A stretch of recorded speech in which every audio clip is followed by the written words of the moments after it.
खुलुमबाय रायजोफोर नोंथांमोन साफ्रोमखौबो बिरल्स इनफरमेशन यूट्यूब चैनलाव बरायनानै लानाय जाबाय। दिनै 24 सेप्टेम्बर 2024 अक्ट'खालि गुबुन गुबुन जिल्लाफोरजों लोगोसे क'क्राझार जिल्लानि सिङाव थानाय सालाकाटि गुदि बर' थुनलाइ आफादाबो सेरबां सुबुं बिहुराम बर' बिथांनि मुंख्लं सानखौ सानसेनि मेहेरगोनां हाबाफारिजों गाजा गोमजायै खुंफुंनाय जायो। गिबि हाबाफारि बायदियै आफादनि फिरफिलाखौ बिरहोयो सालाकाटि गुदि बर' थुनलाइ आफादनि आफादगिरि दैथुन कुमार ब्रह्म बिथाङा।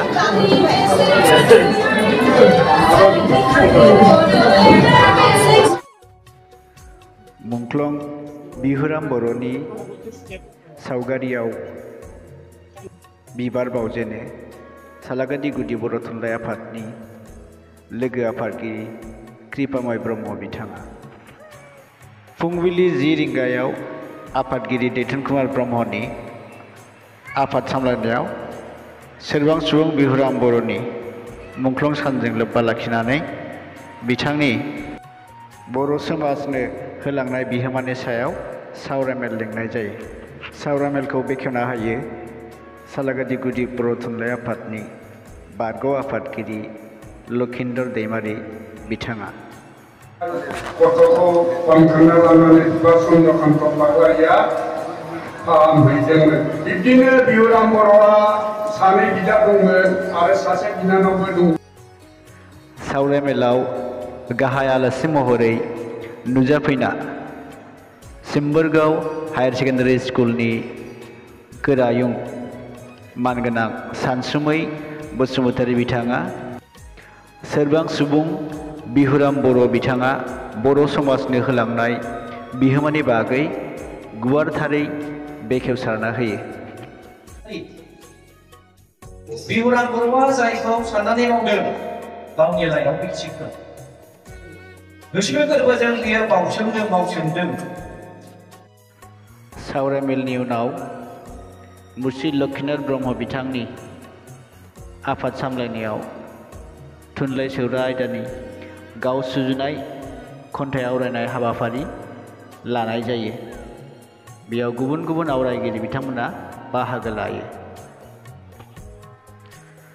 मख'नो गोनांदि बे हाबाफारियाव सालाकाटि ओनसोलनि गुबुन गुबुन बर' माहारियारि आफादफोर जेरै सालाकाटि दख'रा दुलाराय बर' फरायसा आफाद, सालाकाटि दख'रा बर' समाज, सालाकाटि ट्राइबेल संघ बायदि आफादफोरनि दैदेनगिरि बिथांमोनाबो बे हाबाफारियाव बाहागो लायो।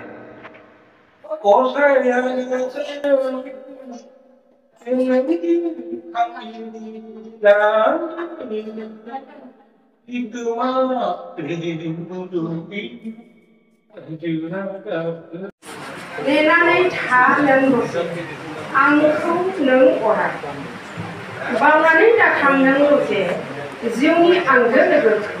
मुंख्लं जोहोलाव नोंसोर मुंख्लं जानांबाय हारिनि थाखाय गावनि आगोमा जिउ बावबाय नोंसोर। जोंनि गेदेरमाफोरखौ जों बरायो खर' गंलायना। दाहा समायनानै थोलायनो आइया आंखौ नुनो मोनबाय आंनि बे फायाथिनि मानसिफोरनो आइनि अननाया। बिहुराम बर' आय'नो बर' थुनलाइ सोरजिनि गिबि मुंख्लं गेदेरमा बिहुराम बर'। बेसेबा गुवार गोलाव दैमानि सा नोंथांनिया एसेफोर सोंथि खोलि जुगाव नोंथांनिया रैखाथि बिमा बिफायाबो जोंनि आखायाव।